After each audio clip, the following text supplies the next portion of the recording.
9 février. Une sagesse pour aujourd'hui. Qui aura part à ses noces? Elle a égorgé une bête, meulé son vin et dressé sa table. Proverbe 9, verset 2. Les chapitres 8 et 9 du livre des Proverbes représentent la partie prophétique de cet ouvrage.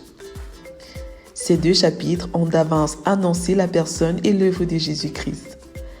Et Jean l'apôtre a rendu témoignage disant « Et la parole a été faite chair ». Si nous remplaçons le « L » mis pour la sagesse dans Proverbe 9, verset 1 de notre verset du jour par Jésus, nous lirons « Jésus a égorgé une bête, mêlé son vin et dressé sa table ». Dans ce sens, notre verset du jour nous fait penser aux noces de l'agneau. Nous allons écouter le témoignage de Jésus en personne sur cette question. Jésus dit « Voici, j'ai préparé mon festin.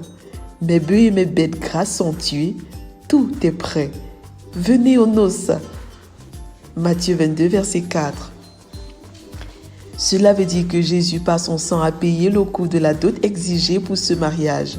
Quiconque est éligible pour être l'épouse de Jésus. Être l'épouse de Jésus exige le oui de l'épouse. Vérité, Jésus est celui qui réconcilie tout homme avec Dieu par son sang. Application.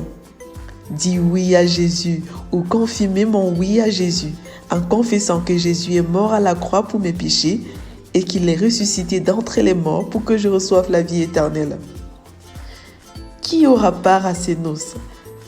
Tous ceux-là qui auront cru que Jésus est mort pour leurs péchés et qu'il est ressuscité pour leur justification et qui sont prêts à mourir pour cette foi. Ce ne sera ni par la volonté de l'homme, ni par les bonnes œuvres des uns et des autres, mais uniquement par la grâce, par le moyen de la foi qui vient de l'écoute de l'Évangile.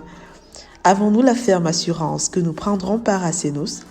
Mise en garde, nul ne sera justifié par les œuvres de la loi. Romains 3, verset 20a. Prions ensemble. Père, merci de m'avoir aimé au point d'envoyer ton Fils Jésus mourir à la croix pour mes péchés.